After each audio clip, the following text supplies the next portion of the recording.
Good evening. Good evening, everybody. And thanks for coming on this rather wet night. The sun has gone. Farmers were praying for rain, so they've got their... So was my gardener wife. And Marion was praying for rain. She got it for her spuds.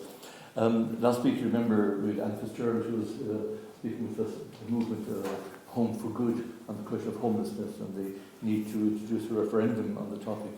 So, as a follow-on, in these 2 Mondays, we invited Brendan Ryan. Some of you know, all of you know Brendan.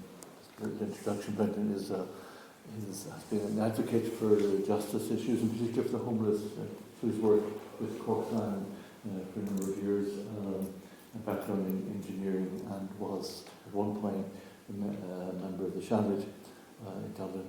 So Brendan has been with us on a number of occasions and has a long affinity with the Dominicans. So we're very proud and honoured that he has come tonight to be with us. It is the last of this year's conversations. So at the end, I'll just make a pitch at the end for suggestions for the next programme at the very end. But tonight, we welcome Brendan, whose title is Justice, an Issue for the Church or in the Church. For the Church or in the Church. Brendan, all yours. Thank you. I was going to take up some of my time by talking about my background, but Stephen preempted all that, so I'll have to find something better to talk about. Just a bit about myself. Apart from what Stephen said, I'm at this stage 76 almost, and ceased to be a senator at the behest of the electors of the National University of Ireland in 2007. And retired from a position as a lecturer in chemical engineering in Cork Institute of Technology in 2011, which is now the Munster Technological University. But it's a bit like, maybe the substance and accidents, Thomistic distinction. This is the accidents of the place of change, but the substance is entirely unchanged in Bishopstown. So I have a peculiar background, and I spent 2 years as a novice with the Divine Word Missionaries in Dunaman and remotest Roscommon, and there are a few places in Ireland where you can feel more remote. I think Leitrim and Roscommon and probably East Mayo are the places. There is no redeeming beautiful wilderness. It's flat and bleak. And my brother was a GP in Ballyhonus and he had to flee. He said he moved to the East Coast. Now, I am not saying I hope there's nobody from East Mayo or Roscommon. Oh yeah, I'm up to my neck in trouble now, And of course, all the doors are nearly from East Mayo as well, aren't they? So maybe, but it is very flat and bleak, and it floods in the winter, and But I had 2 extraordinarily valuable years there, partly because I was growing up, partly because I had an inspirational novice master, Father Brendan O'Reilly, who subsequently went on did various things. But remember, this was back in 1964, and though he never used the phrase, I became aware of the concept of liberation theology from him. His idea that justice was essentially the center of the Christian mission was very much there. Also, it was very much a guilt-free Christianity that he taught. We were supposed to, in the traditions of novitiates, go to our novice master every evening and confess our faults. And Brendan would stand there looking more uncomfortable than we felt.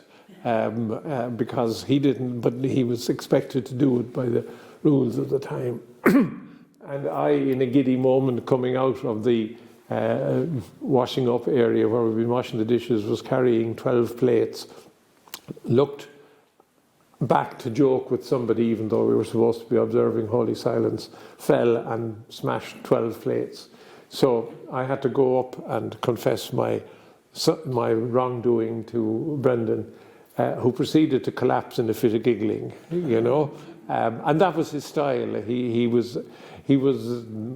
used to say to people all through my life that if my entire world collapsed, and thanks be to God, it never did, he's one of the people I would have gone looking for, because I felt he was as good a model of what a saint should be that I knew. He was a very ordinary, deeply believing man. But, you know, and so after the 2 years when I left we'll put it at by mutual agreement, my mother used to like it when I said that I was asked to leave, so I now say we left by mutual agreement. But it was 2 years of extraordinarily deep formation, which has been with me ever since. And somewhere in my bits and notes here, which I'm only going to half refer to, I mention the poem, The Hound of Heaven by Francis Thompson. I haven't got it all with me, but the first line is, I fled him down the nights and down the days. And that has been my relationship with Christianity and with Christ, if you choose to believe in him, for the best part of 55 years now. Yeah, is that I am not quite a reluctant Christian, that would be too hard, but one that felt chased by Christianity, and I mean Chased. The other never imposed on me so much, I have to say, but I felt chased by Christianity. And I used to talk the whole time, but there was this little voice inside me the whole time that's saying, but what are you doing? And at this stage I was in the Labour Party in a sort of way, and very much of the left, and still am. If anything, I am a challenge to the assumption you get more conservative as you get older. If I was asked now to describe my political position in one word, I would say anarchist. I increasingly disbelieve and am sceptical of all forms of human authority, of one human being having authority over another. Everything I have learnt in my own life, in my observation, in my reading and everything suggests that the occasions on which humans have authority over each other and don't abuse it or are not tempted to abuse it are few and far between. So anarchist is too simplistic, of course. But I am very much of a belief that the more people are given control over what happens to them, overall, the better things are. I've read a few books since. I do read a book occasionally. 2 books I have read, and you're going to be cross with me now because I can't remember. One is called Humankind, and the other is called Utopia for Realists. They're both written by apparently very eminent Dutch economist. And the central theme of both books, and this is very challenging for Christians, is that the concept that humans are essentially disposed towards evil is highly questionable on the evidence. And what he points out in the book is, some of you may have read Lord of the Flies by William Golding. And he went and investigated William Golding and discovered that he was a quite misanthropic man with a very negative and dim view of humanity. So he went and dug, and he eventually found evidence of a story about a group of teenage boys, as in Lord of the Flies, somewhere in the South Pacific, who were marooned for months on end. And quite entirely contrary to what William Golding had said, these young men, without an authority figure, worked out a way of living which was essentially communal, mutually supportive, and mutually generous. And if one of them misbehaved, the person was dispatched to live on their own with bread and water on the other side of the island. was excluded from the community, and that was the limit of their punishment. And then he went and he explored other things, and he found the fact that in all the great wars, the vast majority of soldiers managed to avoid killing anybody. He explored and he explored and he explored, and that in fact most soldiers, these would be frontline, most of them managed to find a way to avoid killing each other. And he dug out the archives of British government on the firebombing of Hamburg, which was done unashamedly for reasons of vengeance. Churchill made very little secret of that. But the assumption was that this horror from the sky would cause people to turn into animals against each other. The evidence was that they didn't. They actually turned to each other to support. Now, of course, you can find spectacular exceptions to all this. There's another one that I love quoting, and because I love quoting, you're going to hear it whether it's relevant or not. But, that's the great Lord Keynes, the great economist. Now, I have my doubts as to whether you can be a great economist. That's an opinion of mine. But he said one time, one of the things he said I have learned in life, he said, is that 90% at least of people are generous, care of others, altruistic, and prepared to make sacrifices for the common good. He said, maybe 95%. What we have never worked out, he says, is why it's the other 5% that end in charge of the economy. And so, I mean, you have to see this now influencing somebody who had a very, I won't say orthodox, that would be an insult to orthodoxy. I'm not an Orthodox Christian, but I still go to Mass and I still go to communion, preferably in a church where there isn't a sense of moral pressure to receive communion in the mouth rather than on the hand, and some of you will know what I'm talking about. But the whole thing kept coming back to me, as I said, before that diversion. What are you going to do about it? And I was preaching to preach, the Labour Party were going to, 70s were going to be socialist. But my problem was for a long time, I couldn't find an organisation that was doing something that I valued and that I thought was valuable, but that was not tangled up heavily in religion. And that's how I found the Simon community. Now, the irony of this is, incidentally, that Simon in Ireland is most ostentatiously not religious, but it was founded by a man, Anton Wallich Clifford, and he wrote into its founding principles that it was Roman Catholic in spirit, but not in practice. But the good Irish of the youth people of the 1960s took that bit out of the founding principles. Almost everything else is identical with what Anton set up, and Anton put up with it, but the Catholic bit was left out. Now, I mean, it was probably a sign of what was to come. So I got involved with Simon, and I met there the first of a succession of inspirational people. Father Frank O'Leary, who's now sadly long dead, but who was the driving force of the Dublin Simon community. And you know, it was a new vision of Christianity. And I then met through him various people, Sister Brenda O'Neill, whose immortal quote to me, again you'll have to excuse me, was after she and the priest had been arrested because they had been occupying a site for travellers that was being cleared by the authorities, but they were dressed in civvies, whereas they ended up in a Garda station because the guards didn't know he was a priest and she was a nun. And I asked her, Brenda, I said, what does your order think of this? And she said, frankly, Brenda, I don't give a shite, you know. And she didn't. And so all along the way, I kept meeting these people who reaffirmed the idea that Christianity was about a struggle for justice, not about sort of hoping for the best. But it was almost always priests and religious. It seemed to kind of get diluted once you moved, excuse the phrase, up a little bit. Now, over my life, I have run into exceptions at the episcopal level.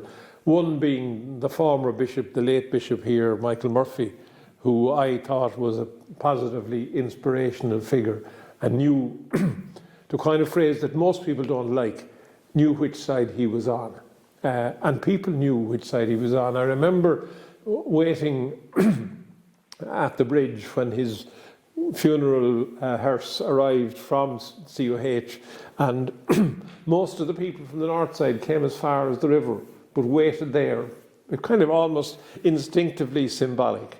They didn't go across to the Opera House where the bridge was coming, where the bridge was. They waited there, and there was a huge crowd across the river. And the man turned to me and said, he was a working man's bishop, wasn't he?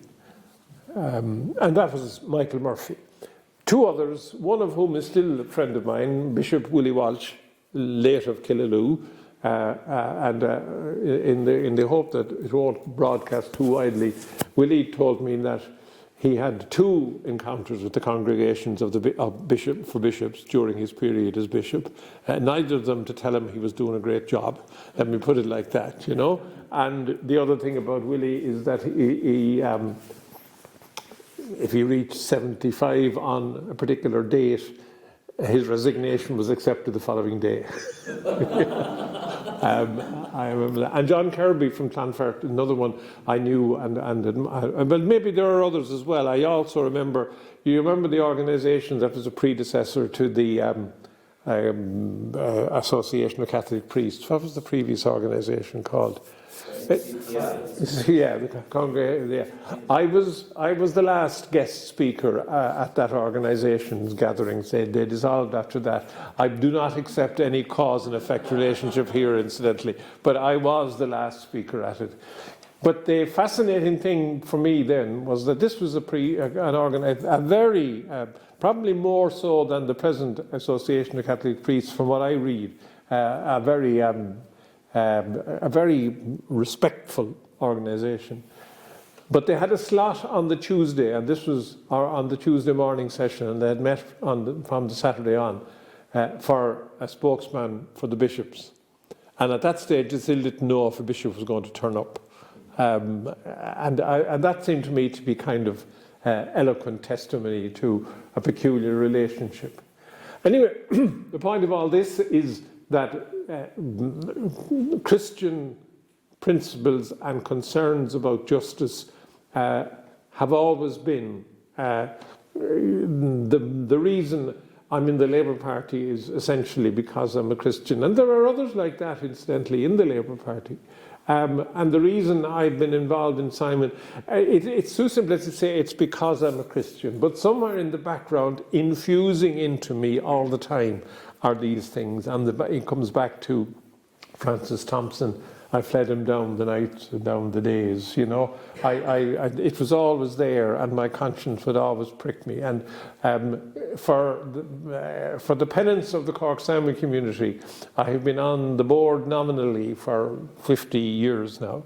According to the Charities Commission, I should be long gone, but they put up with me as long as well, not as long as anything. In fact, it's a fantastic organisation. But again, in the term of the theme of justice and all that, the other thing, going back to what I said about utopia for realists and humankind, and the increasing belief that people are good more than they're bad, rather than the other way around.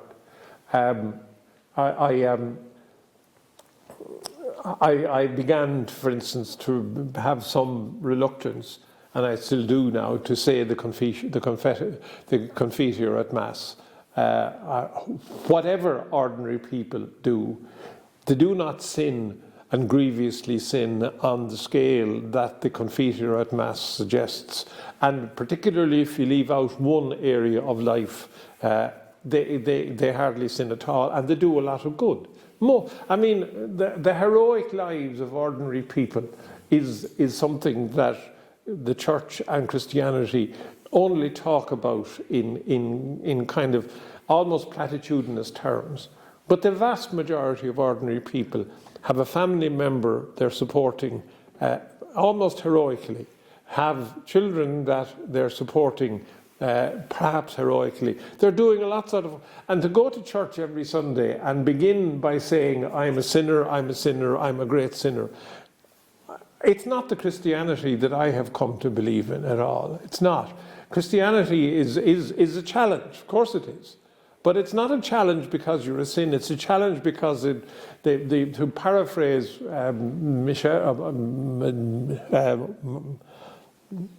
Barack Obama's wife, when they go lower, we go higher. It's a challenge to live higher, not a challenge not to be wallowing in the dirt, but a challenge to go higher. And that's what Simon did for me all through my life. When I'm getting ridiculously verbal, I say that it reminds me a little bit of what I understand people talk about Zen. And the only bits of Zen I know about are from reading a bit of Thomas Merton from time to time. But the thing I understood from Zen is that if you look or try and do something, you have to, in fact, let it happen to you without you being an agent. And in my view, the people I knew who joined the Cork Salmon community over the years because they wanted something, ultimately ended up leaving and saying, I didn't get anything out of it. You know, I looked at Cork Salmon. I was there about a year when I got beaten up quite severely, and I remember the subsequent Monday night nearly having to drag my feet along Lower John Street. I wasn't injured or hurt, but I got walloped and I had bruises from there down to there. You know, the poor man that beat me up, well, I know he survived, but he's lucky because he was ejected so firmly that night that he went staggering across the road and split his head off the wall across the way, which was bad enough, but there could have been traffic on the road as well, in which case we would have had a serious incident. And it was not a vengeful thing, it was simply that we had to get him out, and we were a bit short, so out he went. But I remember dragging myself down, and there's where you find this underlying Christian thing. At least that's what I find. And I've noticed as I get older that a lot of the people who still have a vigorous belief in social justice are not all necessarily of the political left. They tend to do their bit and retire. But a lot of the people from a religious background, and I use that with a small r, tend to be, like myself, unable to leave. You know, I don't give myself any great credit for it. I don't do much now. I'm on the board of Cork Salmon Community. I'm also on the board of another interesting charity called the Churchfield Community Trust. And the reason it's interesting is because it's a charity focused on offenders and ex-offenders.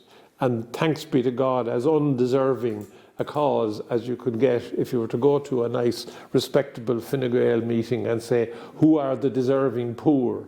Then prisoners and ex-prisoners would not be on the list, you know. So it's a very well-run charity. I'm also, incidentally, on the board of Scoléana, which is the school for kids of mild learning disability associated with COPE.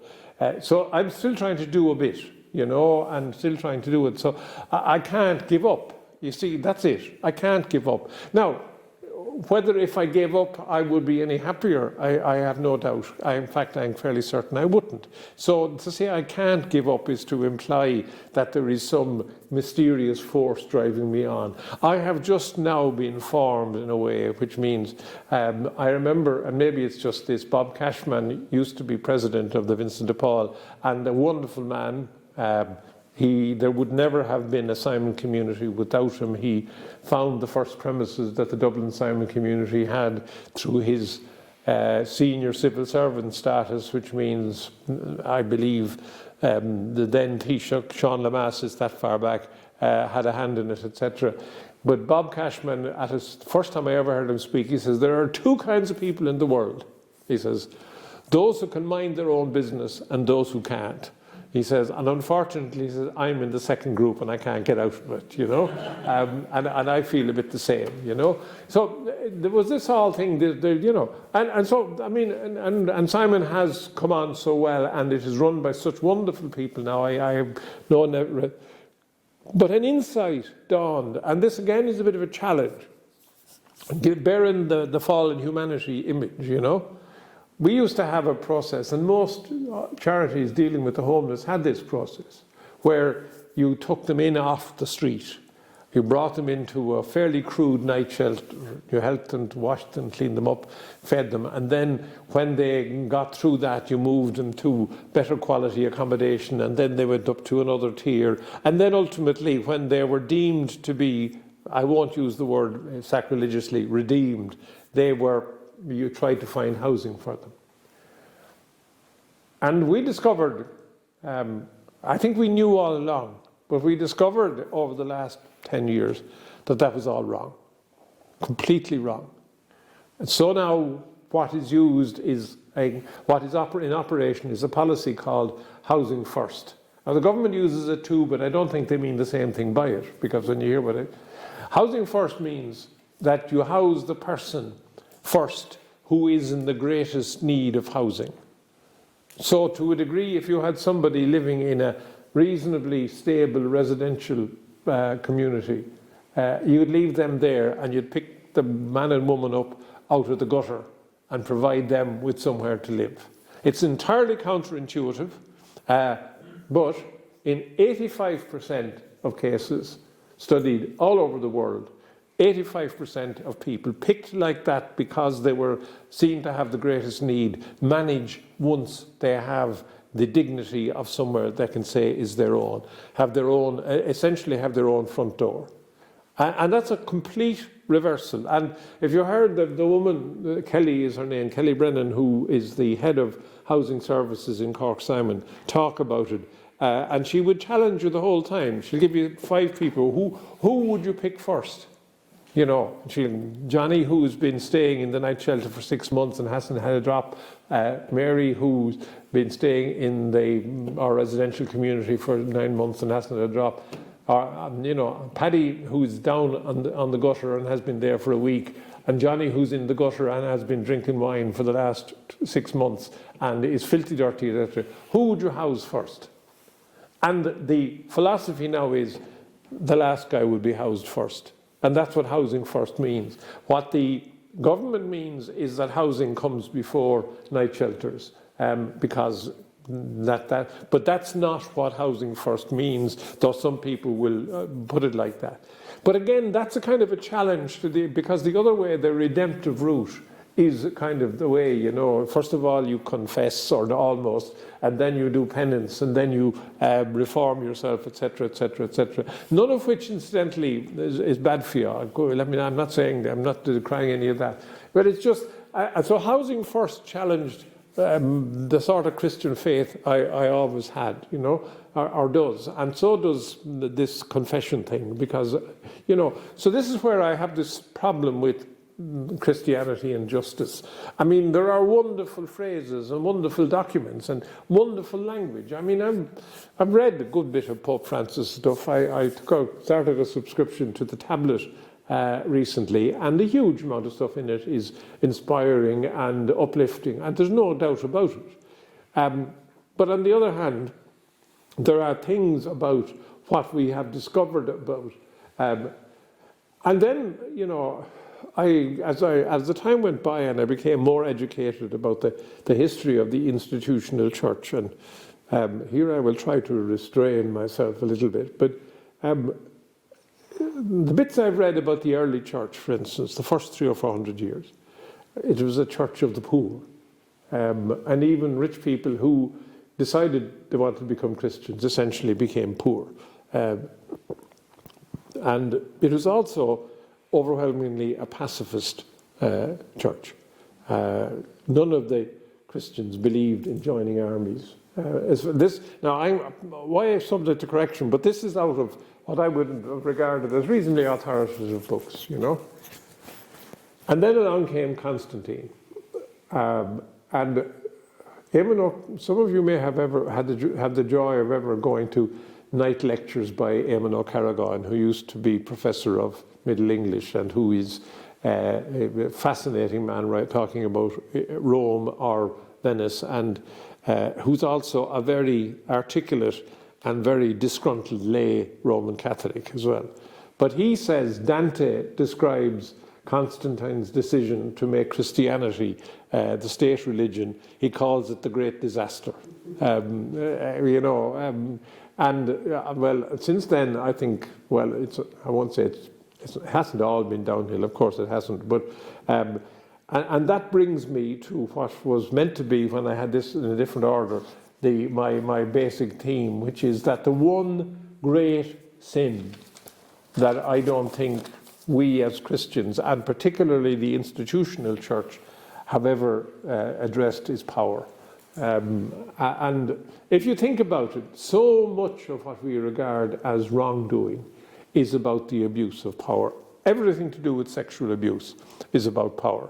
Everything about, not everything to do with what traditionally was regarded as sexual sins, because many of those hopefully were consensual and joyful because of it.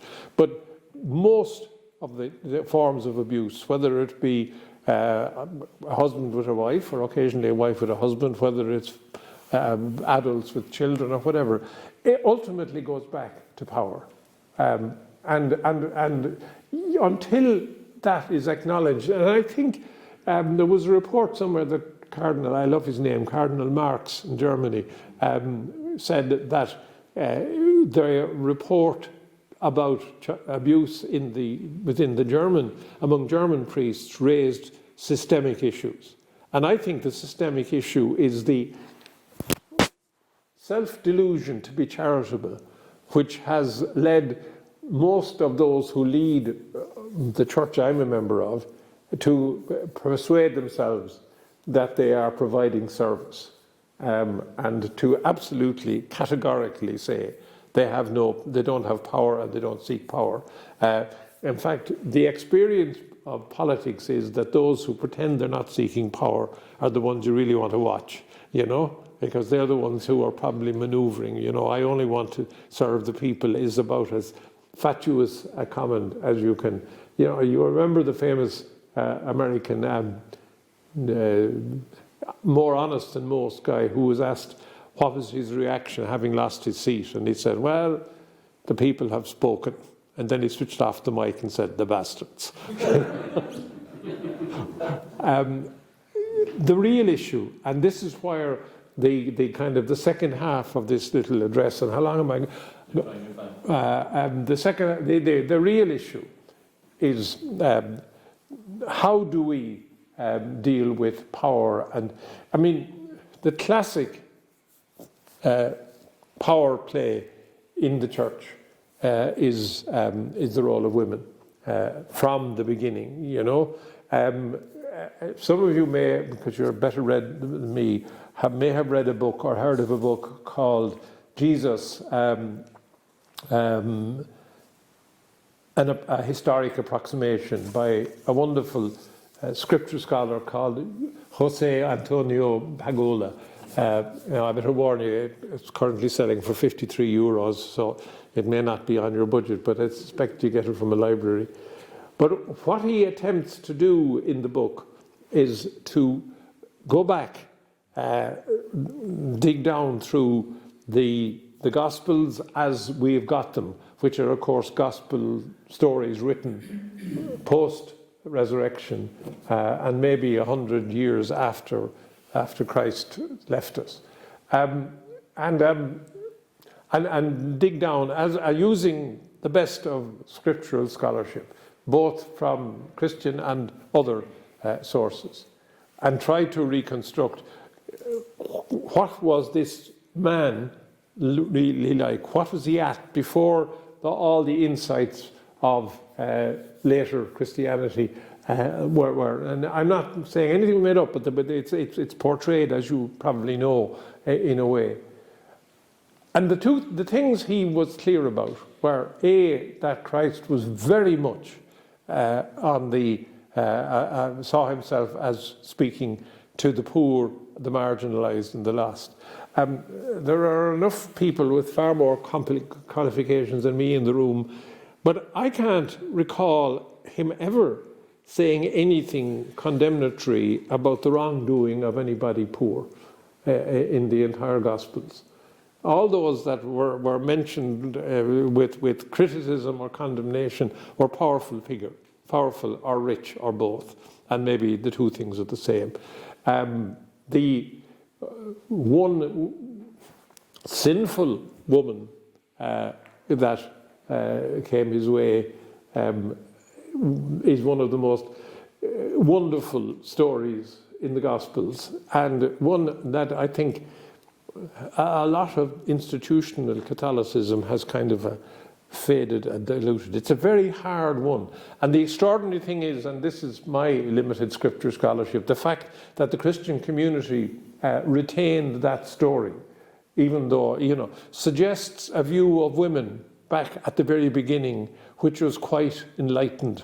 And that's what he says, that one of the things that comes through when you dig down into the Gospels is the central role of women. And I'm just going to entertain you now, because I shouldn't do these things. But there's I was obviously at Mass on Sundays, and there's the famous long Gospel, which, are any of you old enough to remember when it was read in Latin? And you stood there, But this is from, and I think it's probably the Jerusalem Bible, large numbers of people followed him, and of women too, Isn't that a wonderful translation, it reminds me of the one they used to talk about, old-fashioned tailors, which used to say, men and women catered for, clerics also catered for, and if you go on to the next page of it, yeah. It says, his friends were standing at a distance. This translation says, his friends were standing at a distance, and the women is at the cross. Yeah. And the actual Greek says they were acquaintances there.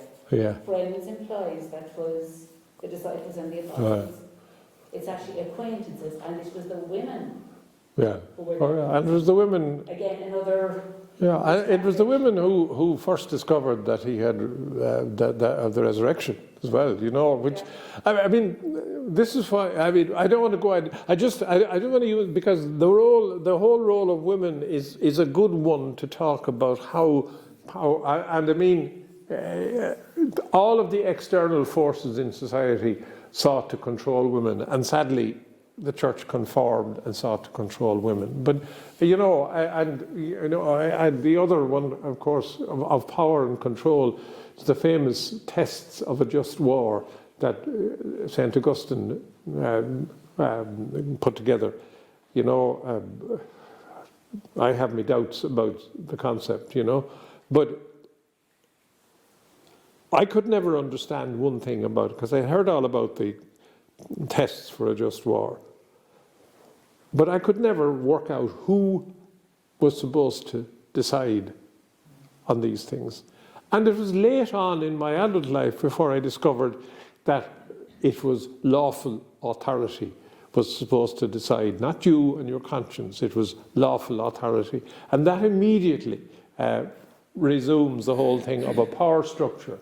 Now, in other words, if it's a just war, if I say it's a just war, with the result that people in Germany in the Second World War, contrary to what we all know now, told their young people it was a just war. People in Britain told them it was a just war. And I remember the Archbishop of Canterbury on BBC Radio 4, the morning of the first Gulf War. He was brought on to do the morning 3-minute God spot. And he said it was great to be able to say that almost all the wars that Britain had fought had been just wars, with the result. And I mean, and this is where I'm coming and going from. And the question for me at this stage in my life is whether a church that is so loaded down with injustice to women, that, say, in this country, as the number of religious available to run schools has reduced, have gradually moved back, but what schools have they retained? I mean, the Jesuits, who are very good and have very good people, they've retained Gonzaga. Belvedere, in the middle of the poorest part of Dublin, still is fee-paying, you know. Gonzaga is still a fee-paying school, you know. You look here in Cork, I mean, the school that is still known as the Christian Brothers School, the one that is known is CBC. The other schools that used to be Christian Brothers have different names now, you know. So why is it the church keeps drifting towards the powerful? And that's because that's how the church sees the world. It ultimately sees it in terms of order and power and control, and that's it. And nowhere more so than in the way it tries to regulate dissent. And this was a thing that, and relatively, and this is not something of 20 or 30 or 40 years ago. This is quite recent. Sean Fagan, now deceased, Lord have mercy on him, was a fine moral theologian, and a man I knew.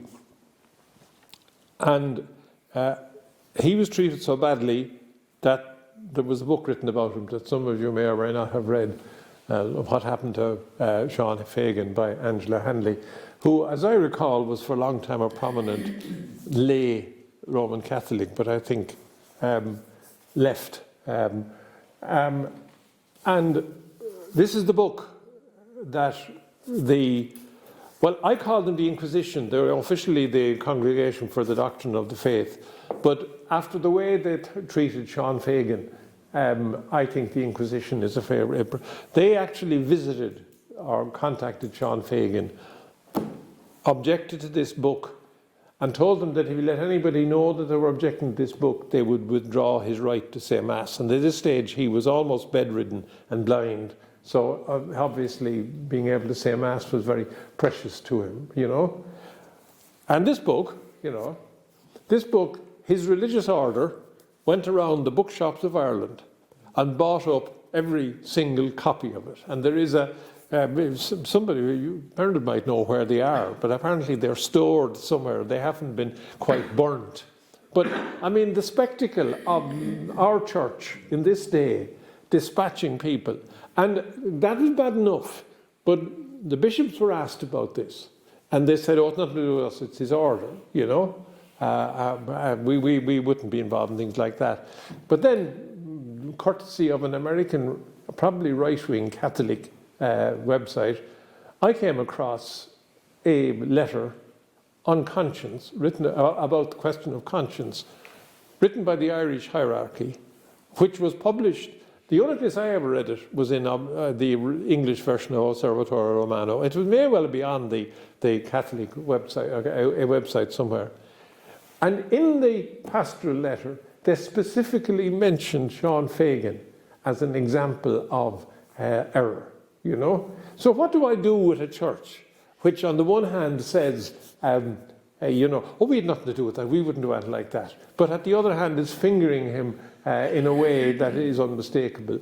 And, well, you know, I mean, that's enough of my going on. You can see where the tension is. I believe whatever conviction I have about social justice is infused, driven by, and inspired by what Christianity stands for and what Christianity has always stood for. It has been supplemented by the fine people I have met along the way, both lay, obviously, priests and a few bishops along the way. It is supplemented by the present Pope. I mean, funnily enough, the one thing where I will defend him, I think Mary McAleese is too hard on him. I think she uses, sometimes the language that Mary McAleese uses about him is in many ways, to me, a reflection of her attempt to bounce back from being a defender of a fairly orthodox Catholicism to where she is now, because I think she's too harsh on him, given the sort of bureaucracy he's dealing with. But sometimes, if I'm in gloomy humour, I think he's lucky he's still alive, you know, because he is stirring up places that haven't been stirred up for 200 years, and and which had a wonderfully cozy life. So I watch things that happened. I was just reading about it before I came out because I wanted to refresh my memory. That awful man who founded the Legionaries of Christ, but he was protected. I mean, every accusation against him was denied. And it raises questions about the validity of the model as a source of inspiration for justice. That's what I mean. And the real question is, and I won't avoid it because I have a few views on it, how do you deal with that? And I think you deal with it, and let's remember one thing. The church has always been, well, a bit sceptical about democracy, put it mildly. I think, depending on how you read the famous syllabus of errors, some of the clergy in the room may be able to correct me on this, but depending on how you read the syllabus of errors, you could read the idea of democracy as one of the things that was denounced in it. It's a bit ambiguous, but as I read it a long time ago since I read it, my own view is democracy is an appallingly flawed concept because human beings are flawed. But the thing I said to people over and over again, there has never been a war between two functioning democracies. There have been squabbles and fights and disagreements, but inevitably when there's a war, one or other side is no longer a democracy. I think there was a squabble between El Salvador and Honduras at one stage, which began out of a football match, and they were nominally democracies at the time. But when you consider it, that's an extraordinary thing to be able to say, that as long as countries sustain a functioning democracy, they don't have wars, So maybe there's something for the church to learn there. And it doesn't have to be a kind of an elective democracy in which everything... So my own view is people electing bishops from their own community, subject to some, has a lot to recommend it. And it was the way it used to be, and it didn't seem to be too bad, And I think somewhere back in the early church there were a few doctrinal compromises that were overthrown by the anger of the laity, not by the episcopacy. I mean, so I think, and how do you do it? Well, first of all, let's park ordination, because ordination is both from the point of view of theology and from the point of view of discipline and from the point of view of tradition in the church is a difficult one. And to me, it's a long time a long time too late for the ordination of women. It should have been done 1,500 years ago, whenever ordination. But leave that aside. That's meant to be ordination to the priesthood to do certain things that are reserved for the priesthood. That, of course, has become the model for how to govern the church. So why not separate the priesthood from the governance of the church and hand the governance of the church over to representative bodies, in which women would be 50%, How much of the business... I mean, one of the things I learned in politics is that whenever somebody in a political forum or in a civil servant's position said, that is not being published or not being made public because it would not be in the public interest to publish it, the one thing I know is that this is something that the public would love to know about. And I'm of the same view about meetings within the church.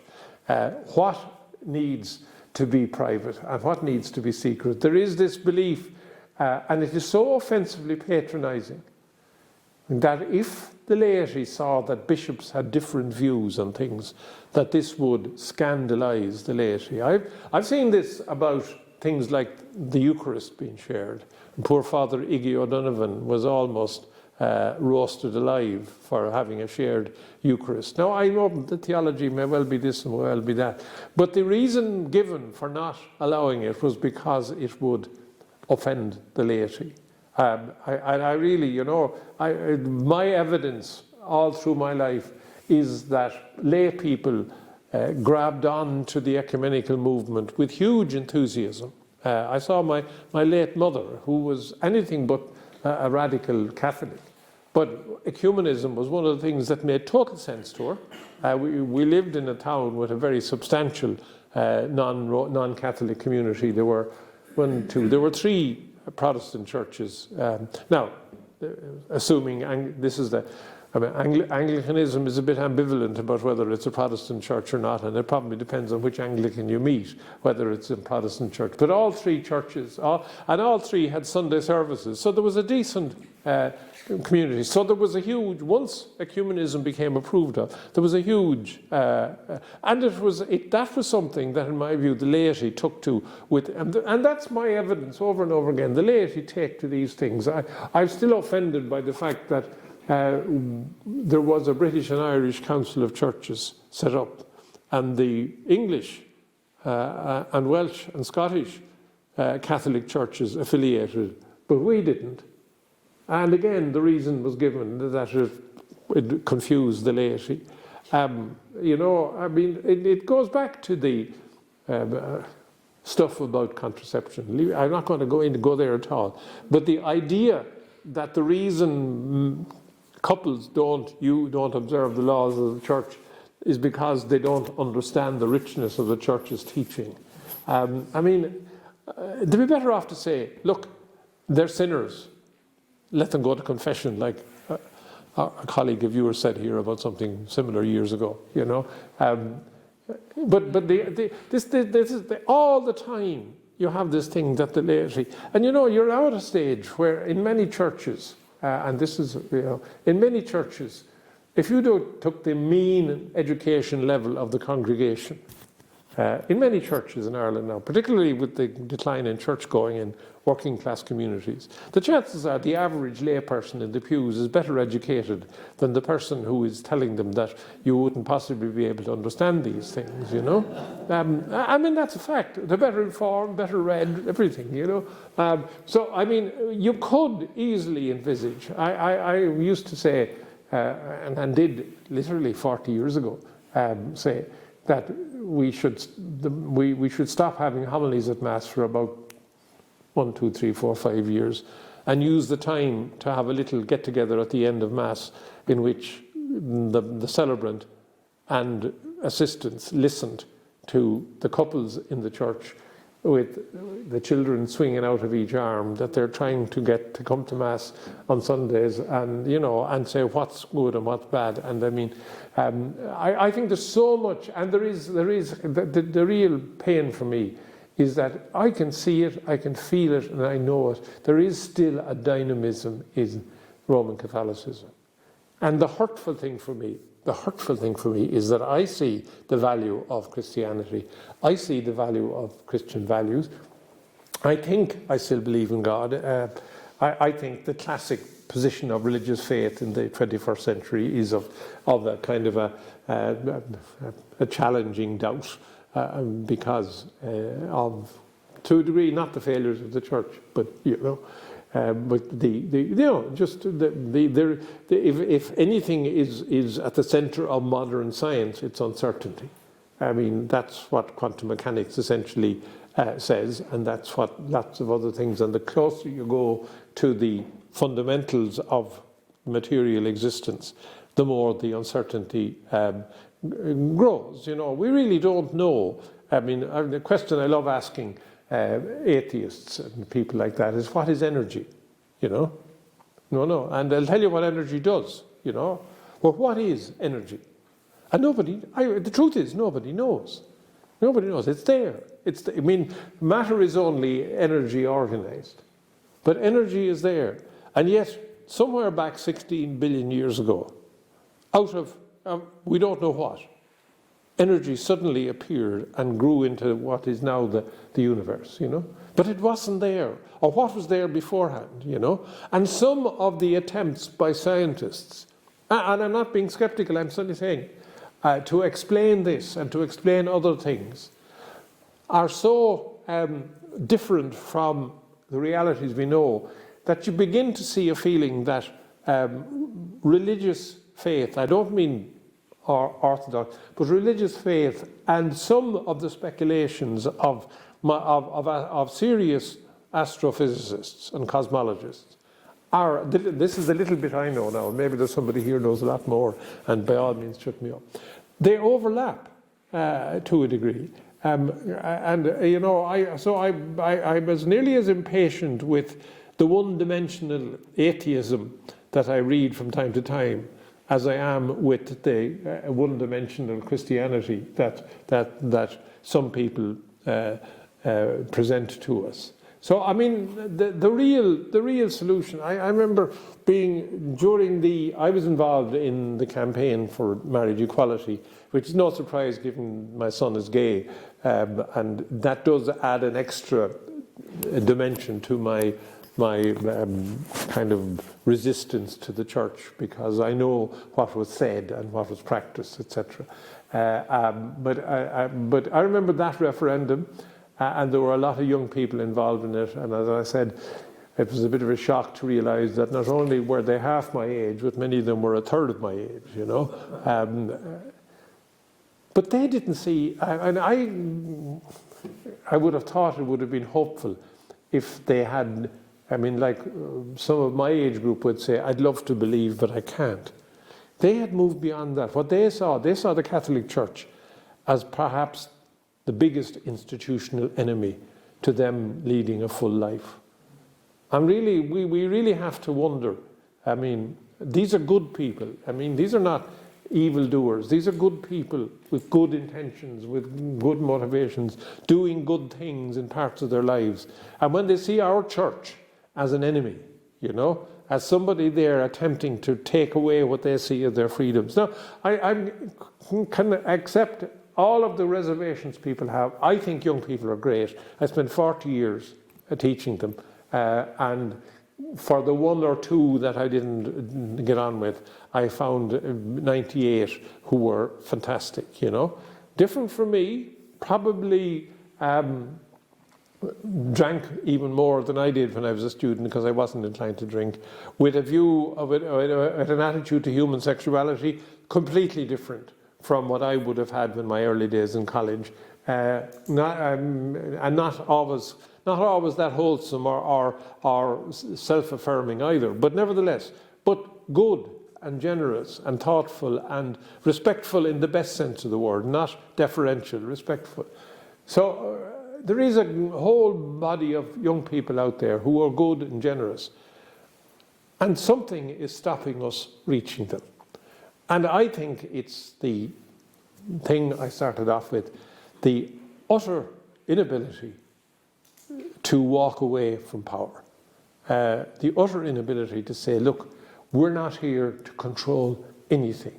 We're here to offer a message and a support and a service to people as they are, where they are, in much the same way as Christ did 2,000 years ago, with a direction facing towards those who are marginalised, which means materially marginalised, marginalised by gender, marginalised by history, marginalised by race, but you know, and you know, because we do have something precious, and we're in danger, in my view, of putting such an obstacle in front of the vision of the something precious that we could lose not one generation but endless generations. That's enough from me. Thank you.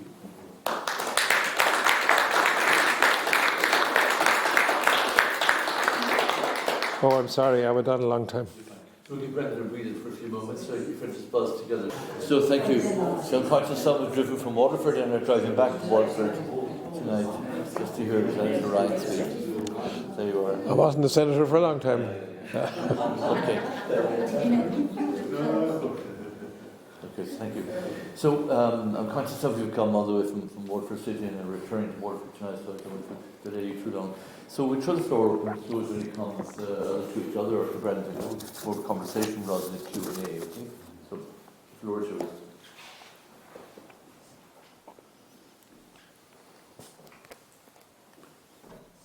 Brendan, can I kick off by pouring cold water on what you said? In a way, we're witnessing something at the moment, is that the left is the new right. That there is a level of power in some quarters, in the so-called left, where it now is the new right. It's taken the place almost of some of the institutions that have used power in some quarters. I think I know what you mean. But We need explanation, please. pardon? I need a bit of more explanation. Yeah, maybe you give an example, Stephen. Just Okay, is that, for example, the cancel culture movement, where it's now forbidden for certain people, because of their beliefs, to be allowed to speak in certain institutions. In UCC, for example, it has been a case recently where people were not allowed to speak, given a forum. They'd find a venue downtown because people said, we're not giving you a forum to speak. Yeah? And that cuts across political levels, religious levels, economic issues, many areas. So this new kind of movement is saying, okay, we will not allow you to speak. Yeah? So in a sense, what is presented as the left, as liberal and open and welcoming, has not become as intolerant as the abuse of power we're talking about in the institution, and not just church institutions, but other institutions as well. So the left is the new right. It's a generalization, where I'm just throwing it in to maybe just to counteract some of the things that were said. Thank you. Okay. And there's only one word I disagree with you about, and that is that it's the left. I don't think, in many cases, it's the left. It's single issue cultures really, rather than the left. You know, I mean, this arises particularly in the whole gender issue. You know, it seems to be where poor J.K. Rowling, she even became a martyr to be used in Putin's propaganda. You know. The only thing I'd say is that's wrong, of course, you know, without it wrong, and always would have been wrong, and I still believe it's wrong. I don't believe somebody's opinions. Now, you run into problems with Holocaust deniers, for instance, you know, and the problem is once you say one particular expression of a view is not allowed, you open a door to lots of other views not being allowed. Rosa Luxemburg wrote to Lenin about this back around 1920 and said that she didn't like what was happening in the post-revolutionary Soviet Union because she believed the definition of freedom was how much freedom my opponent has, you know. And it has been an old characteristic of the left in general, but in this case I don't, because there isn't a left in Ireland, you know, that I know of. Sinn Féin are not left-wing anyway, you know. But yes, and I think it's our job to defend, but if the church had a better history of defending diversity, it would be a wonderful voice for it, but it hasn't been too good at it, you know. I mean, it's not so long since Tony Humphreys or Tony Flannery wasn't allowed to speak less than 20 miles away from here, you know, by the orders of the bishop, you know. So the idea of not allowing people to speak is not, and again, I think the degree to which cancel culture exists is exaggerated by people on the right. I know people have been accused of this on various occasions. If somebody wants to have a representative of Al Qaeda speak, what's the story? Do we allow it? You know, or somebody who wants to advocate? You know, I think some of it is the timidity of the institution rather than the issue, you know, that I mean, UCD is such an appallingly timid institution now. UCC is better, let me say, you know, but UCD, I mean, if you look at their kind of pussyfooting about China the whole time and their ambiguities, and then their ambiguities about the attack on Ukraine, in which they used very ambiguous language at the beginning, or on the other side of it, their original intention not to be represented at the canonization of Cardinal Newman. I mean, that's a weak institution which doesn't recognise its own history. I mean, the Cardinal Newman did nothing wrong ever. He wasn't a slave master or anything like that. So the idea that the UCD would not have been officially represented at his canonization, and well, you know, was more of a sign of a weak institution. But I'm sorry to hear UCC didn't allow or couldn't allow, and then they usually say it's because they're afraid of disorder. But I think that's usually, I mean, being afraid of disorder is a bit like not disclosing something because it's not in the public interest. It usually means the opposite, you know. The issue is Palestine, Israel. That's the issue. Yeah, and who was it? The Israeli representative? Yeah. Last week. Yeah. Yeah, I don't agree with that, and I wouldn't agree with it. And I'm have been involved with the Palestine cause all my political career, but I wouldn't agree with that. You know, there are certain individuals within the Israeli political system that I would have some problems about who advocate, for instance, the expulsion of Israeli Arabs from Israel or similar things. But I have absolutely no belief in that. So the answer is, in that case, yes, you're right. But I don't think it's the left. Unfortunately, the left isn't strong enough. You know.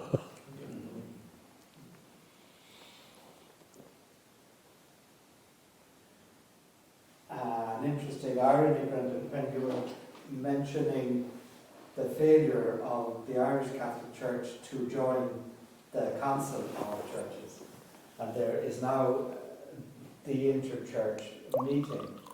When the Conference of Bishops a few months ago wanted somebody to drive the synodal process, they asked the interchurch meeting to second their general secretary to the Conference of Bishops.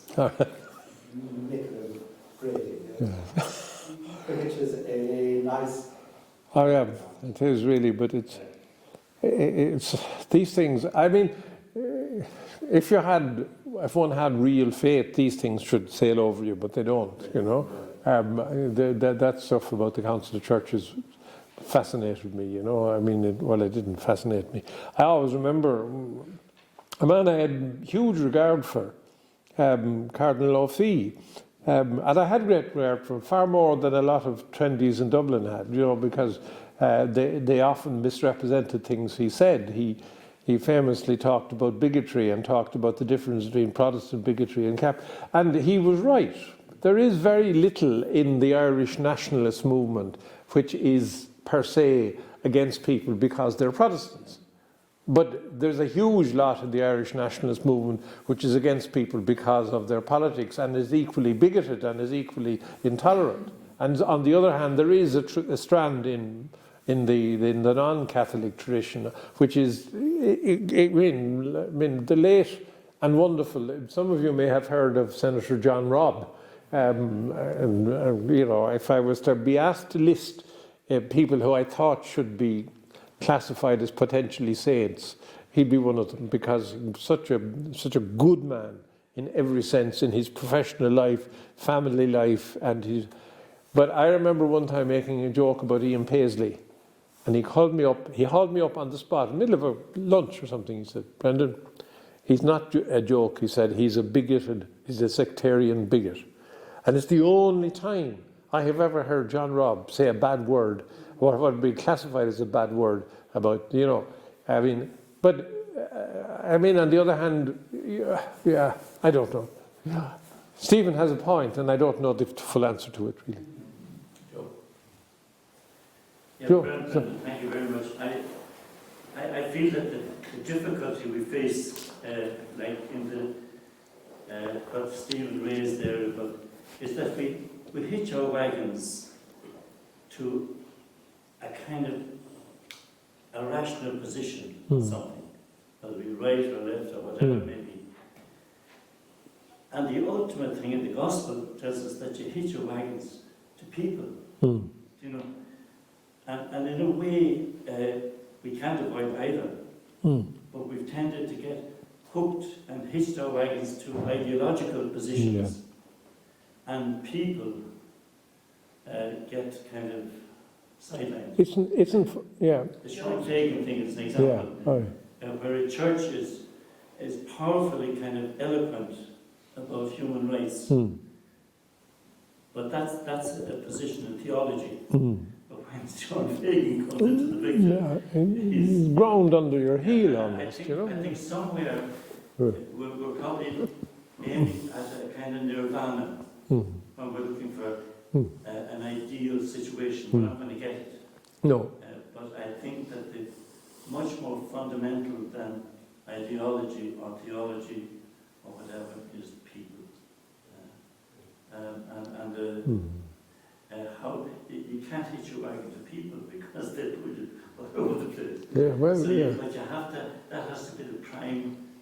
I don't know. Prime value. You know? Isn't that what Pope Francis keeps saying in a whole lot of ways? You know, I mean, it should be a surprise if I agreed with him about everything. I'd be surprised if I agreed with anybody about everything. But his constant theme over and over again is the smell of the sheep. I love the phrase, to be able to smell of the sheep, you know. And he's always talking, and the people, apparently the intellectual trend in the Jesuits didn't like his respect for popular devotion, for instance, because they regarded it as, but what he was saying is this is where the people are, you know.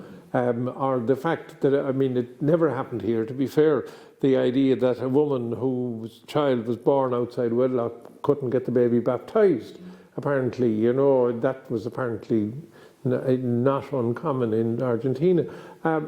So, I mean, how do we do that, though? You know, I mean, you have to keep focusing all the time on what you're doing does to people. I think that's really, you know, and not justify a position because it's rational or logical or defends an institution. And what does it do to people, you know? And I think I think you know that's what you do the whole time, you know. But to do that, you have to be able to hear people.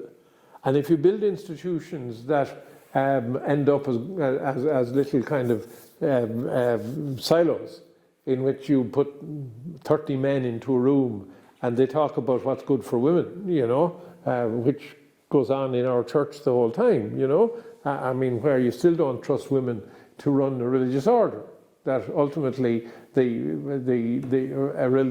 any female religious order has to get a man ultimately to approve their basic documents, because the women couldn't be trusted, you know. Male orders can do it themselves, but female religious orders can't. And we saw all the stuff that happened in the United States, I mean, which was dreadful stuff, and in which they were essentially told to be good little girls and we look after you, you know.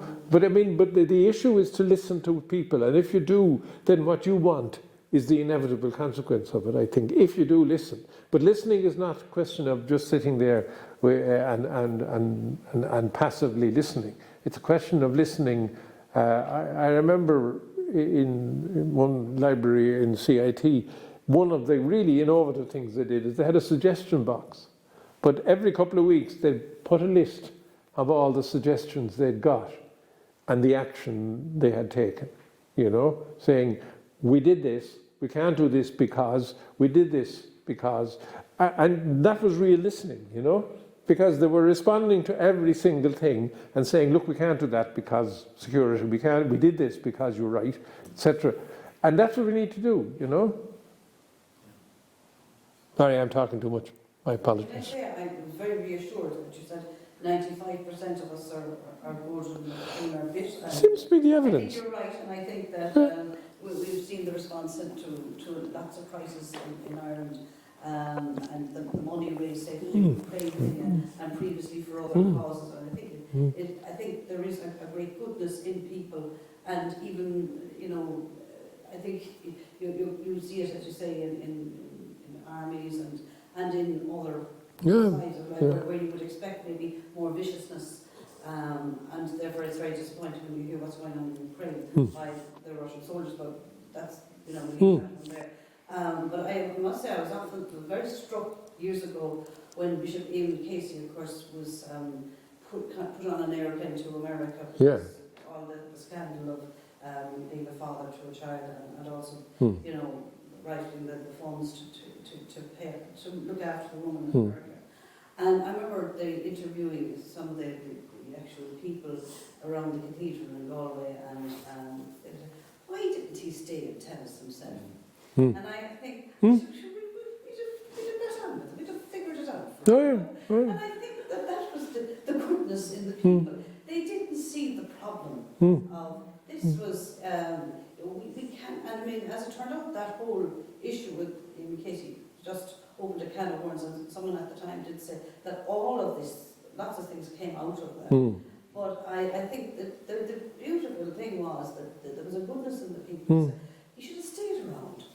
Let us kind of talk to him about it. All right, maybe he can't be bishop anymore, but you know, don't throw him out. Get him out to do that later. But to hang in there and just... But you see, this is, again, this is the same as the accusations during when the whole child abuse thing was beginning to unfold, that the protection of the institution was more important than the protection of people, you know. I agree with you completely. And what everybody, every layperson could see clearly was that there was nothing similar between Eamon Casey's offence and the abuse of a child.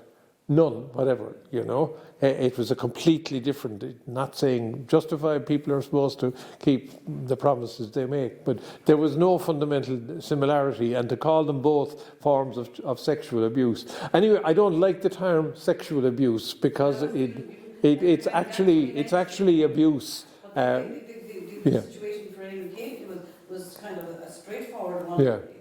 He might have been the best of father, but he was trying to support Yeah. women that Yeah. had a child for him, which was not a lot of fathers who would have made it. And nobody He had, ran away from yeah. the responsibility, but he was trying in some way, you know. Nobody And I'm has- saying that I'm being very, how do I say it, I'm sure there's lots of other issues that come up with Oh, yeah. Casey.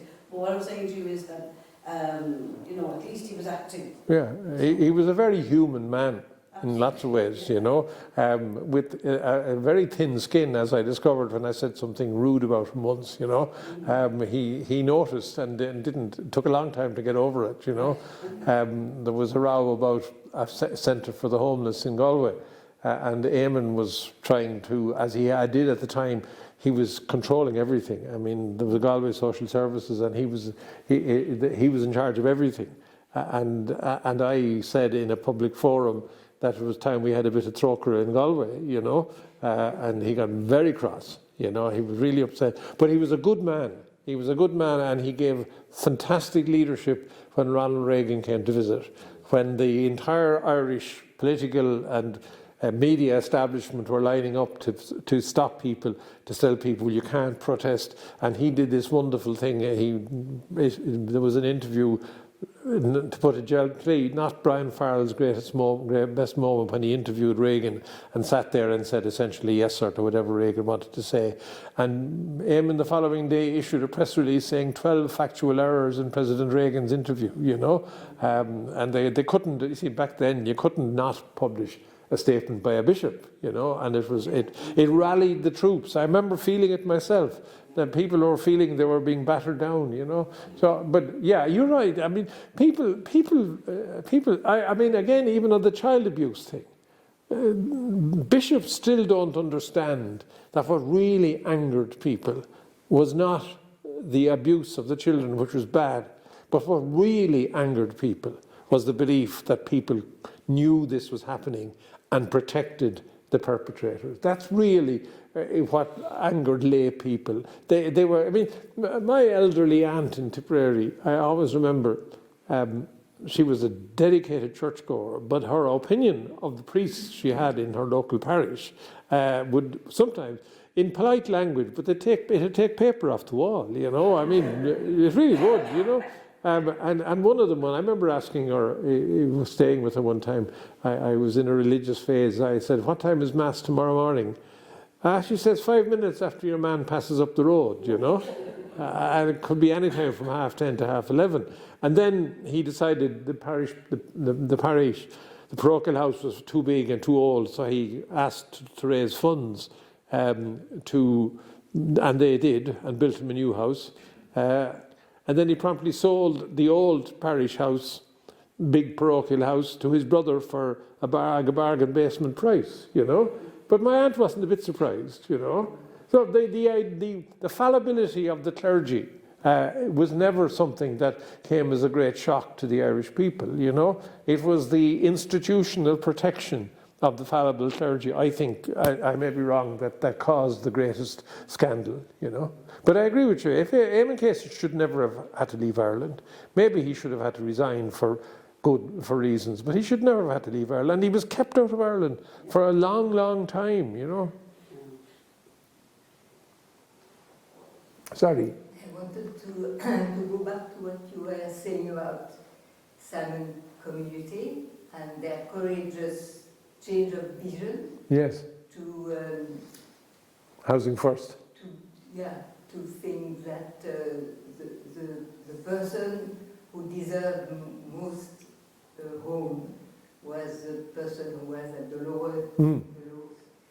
And that for Stuart and I have been part of an organization, Quality Difference World, where the basic principle is that of respect, but also of priority to the poorest. And how, justice and the church, I would say, isn't the question of going back to what you were saying, to the principle of the gospel of Jesus towards the poorest, and how the poorest can be an inspiration and a new kind of lease.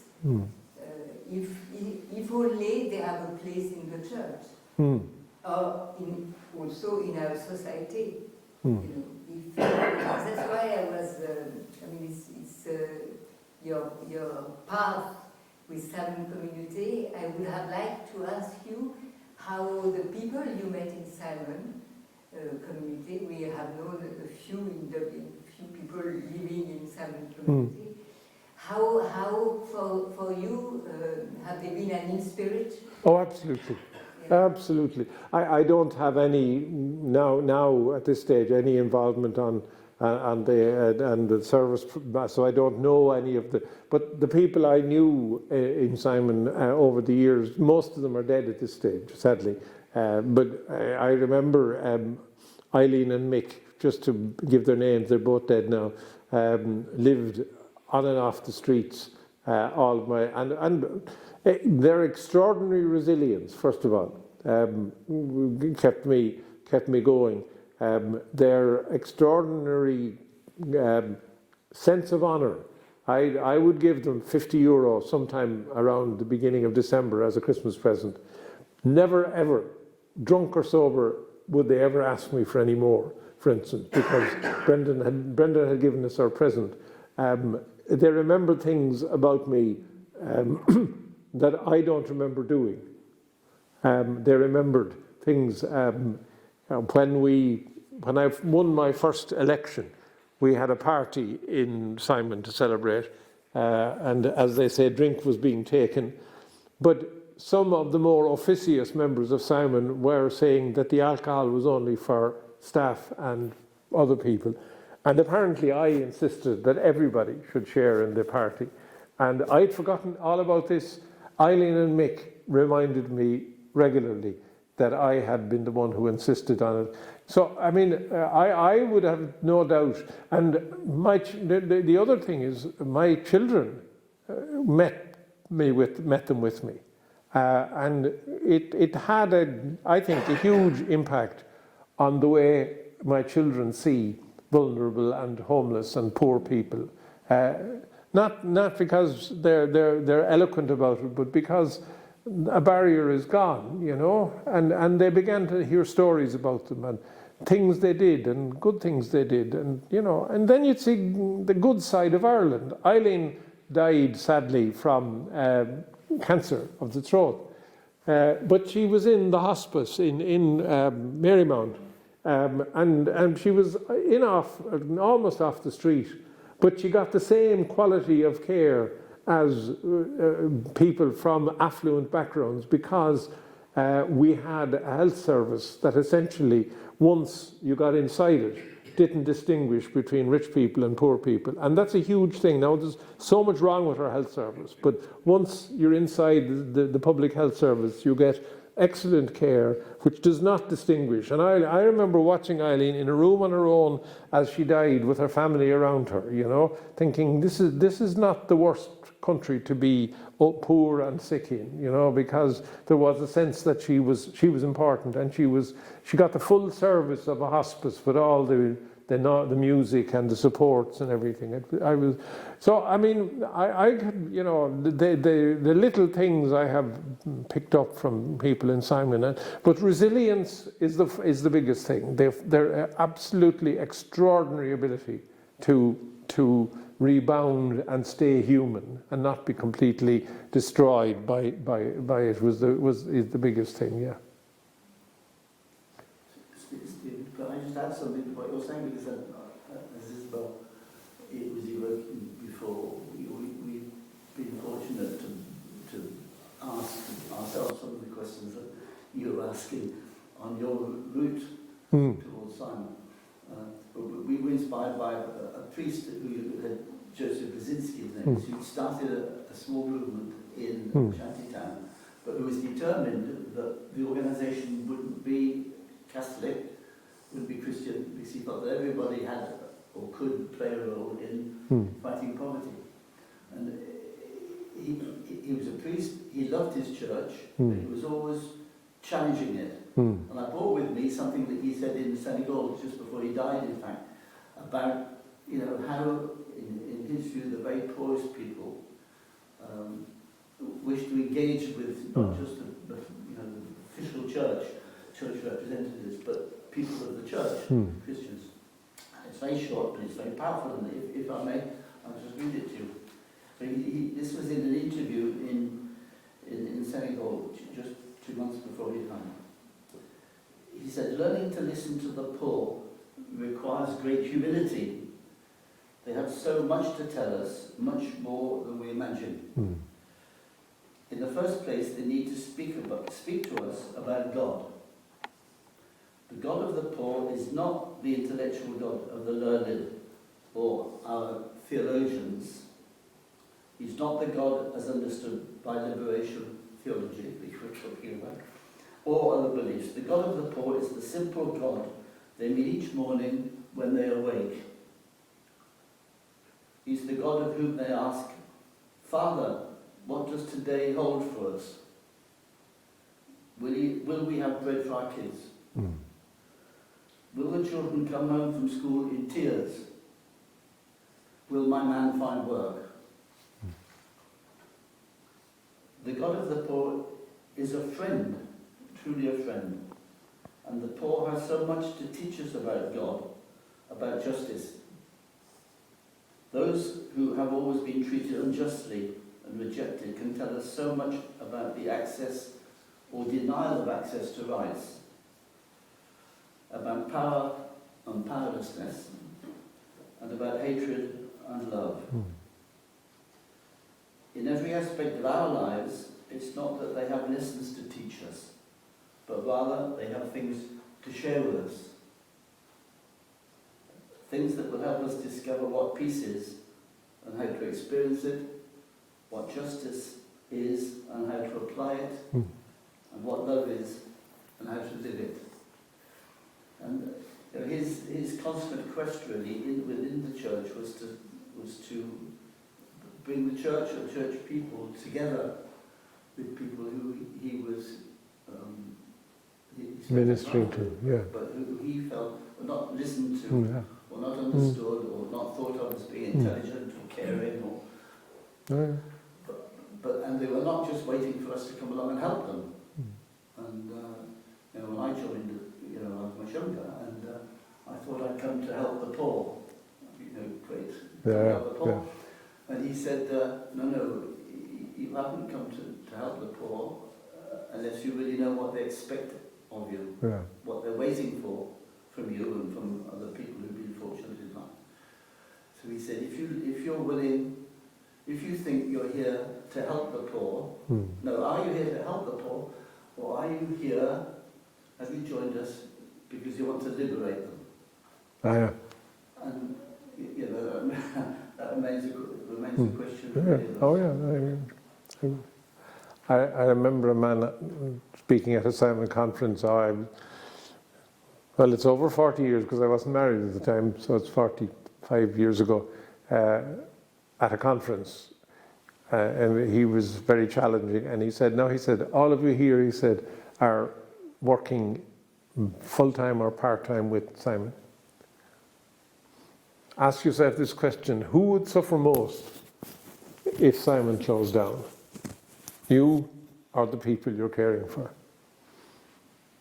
And a lot of us couldn't answer the question, because a lot of us would have felt that the degree of the sense of loss that we would have felt would have been probably much greater than the sense of loss that people who had moved in from living on the street to living in as we had in Cork at that stage, a grotty shelter, would probably not have felt the change nearly as much as we would when we were no longer able to, as you said, help the poor, you know. I think it's a huge challenge to anybody working in the area of justice in the church to be prepared to listen. And again, I think it's one of the, even though he doesn't sometimes do it, but Pope Francis is a great articulator of that, of the need to listen to people. And you know, and his own he fluctuates, as we all know, a bit, but he does appear to try to listen, you know. And I mean, he's got so many contending voices, and it must be scandalizing for him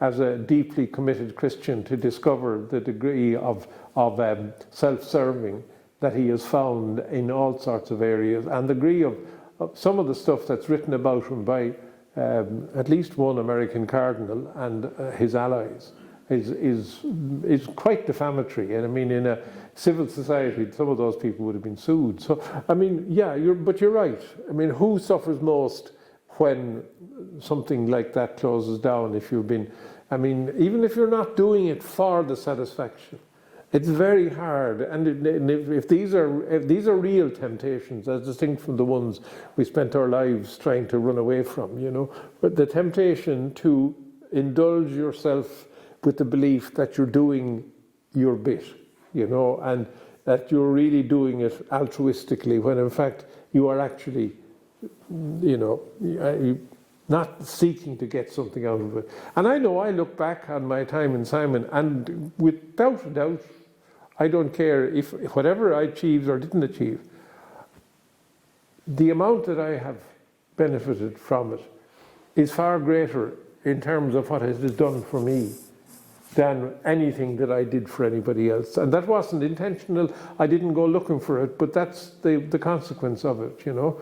But it's a perpetual challenge. And the challenge also is to avoid trying to control people because you know what's good for them, you know. That's, I think, terribly difficult, particularly if you're dealing with people who have multiple, you know, problems or challenges. But does it matter as long as you're fulfilling the need? Like your feelings are just... Well, what is their need? Well, obviously, to feel wanted, to feel needed, to feel that somebody loves them or somebody cares. Mm-hmm.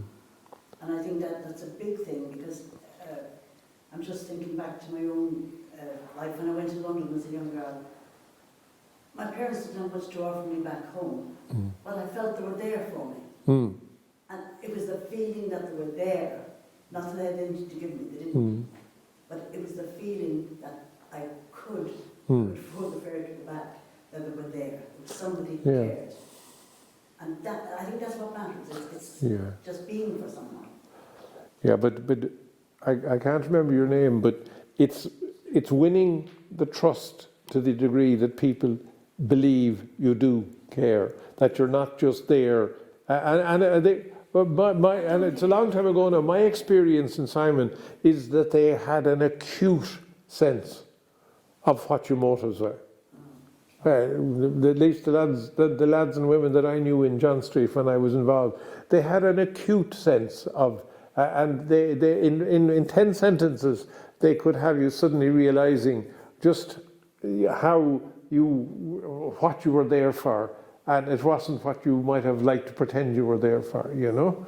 If they were in bad humour, they'd say you were there for the money, you know. But you know, that was minor. But they could sense, and they knew. And I mean, to get to the stage where they believed in you the way you believed that your parents were there for you, very difficult. I mean, people living on the streets have endured so many rejections, you know, and so many letdowns and so many disappointments and so many, you know, apart from the obvious ones, you know. I mean, I ended up at one stage, and I would still say that by and large, the Gardaí were better at providing for homeless people and understanding them and sympathising with them than many of the professions that were meant to care for them, you know.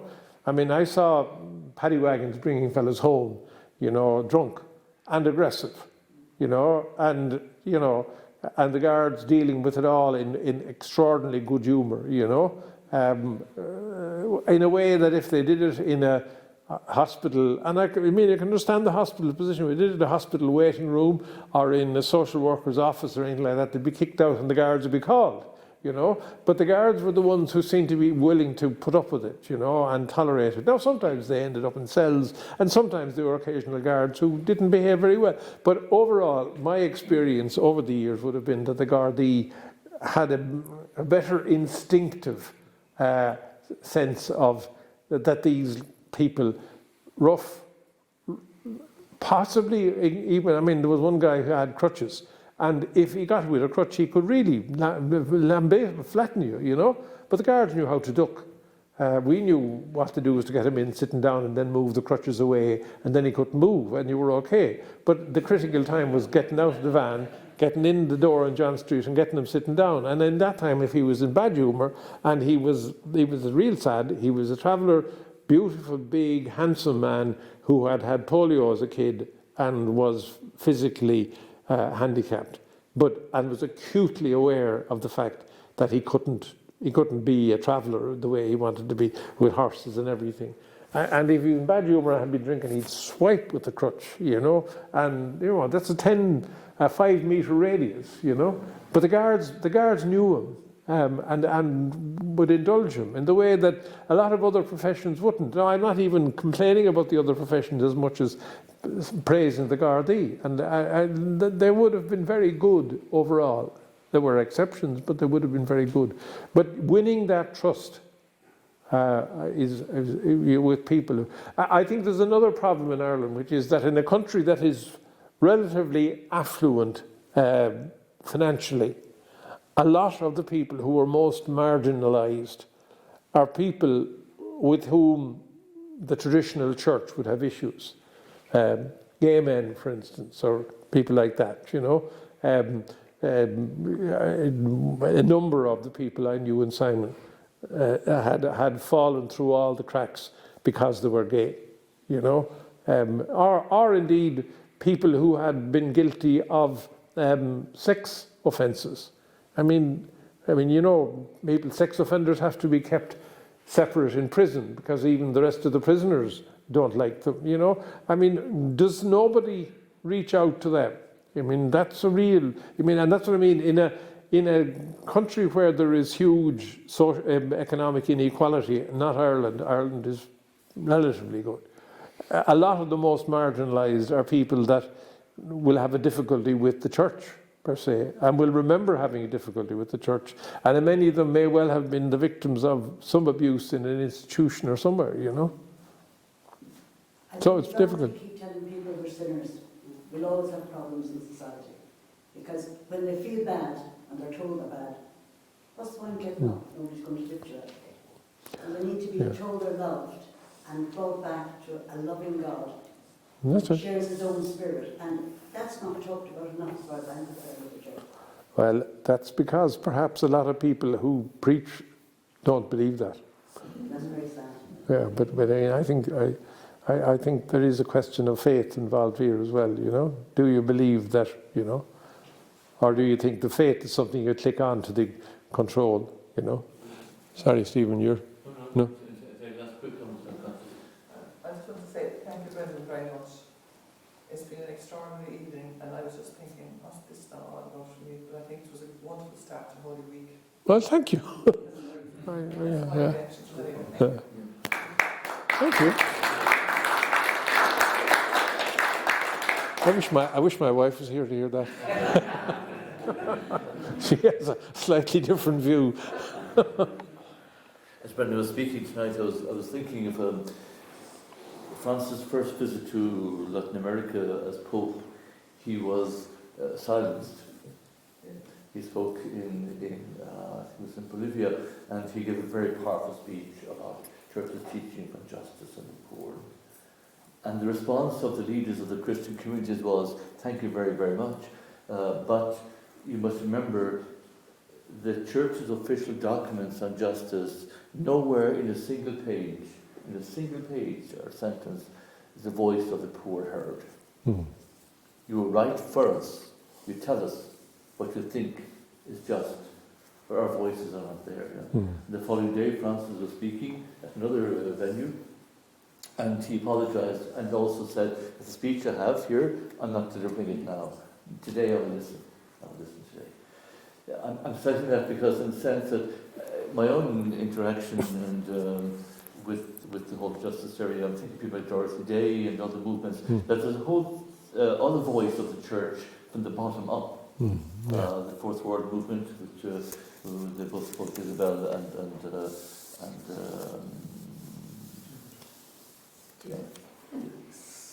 Stuart's mentioned tonight, and other groups. Most of the work we've done in Cork with asylum seekers, refugees, migrants is faith-based groups, most. So I'm saying that not as a response to what Brendan was saying tonight, but it's important to acknowledge the dynamism of faith and justice, or Lucas, of the faith that does justice, is vibrant. It's there.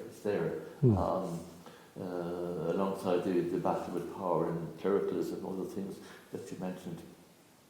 I can remember as a young fellow in John Street myself, my brother went down and meeting this man. He was a bit older than myself at the time, in Simon. And since that time, as 17 years of age, as I was then, right now, I've always admired Brendan, and it's not to make his head very big, but I've admired him for two things. One is for his consistency. You've been consistent in a voice with, as you said, homeless and those who are marginalised, and also that you stayed with it. And you stayed with it in the political world and the world of the church, as you said, but in the political world as well, where it might be easier to give in to the party line or line.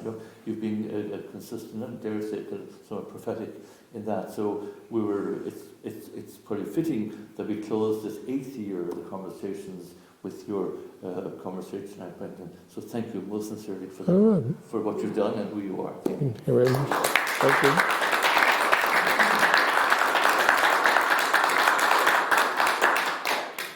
This is the end of the conversations of this academic year, and God willing, we continue next October. So I want to thank you most sincerely, thank my community for the support, and thank you for coming every Monday. Hail, rain, snow, and there were ice on occasions. And our effort has been to, as you've seen tonight, is to stimulate conversation around topics of various theology, scripture, sexuality, economics, whatever, homelessness, whatever. So we continue that in this house. There's our last master visitor said, this is the house of engagement. It has to stay open. It's a house of engagement. Other of our churches are providing sacramental services. Ennismore is a house of engagement. And I see the conversations when I started them 8 years ago in that Dominican tradition. The conversation of Dominic in Toulouse, right through to what the brethren have been doing, and the sisters and lay Dominicans, right to this moment. So it's in that sort of tradition that we continue and will continue. So if you have any suggestions for speakers or topics or themes for next year, I'd be very, very happy to receive them in the coming weeks as we plan for next year. So thank you very much.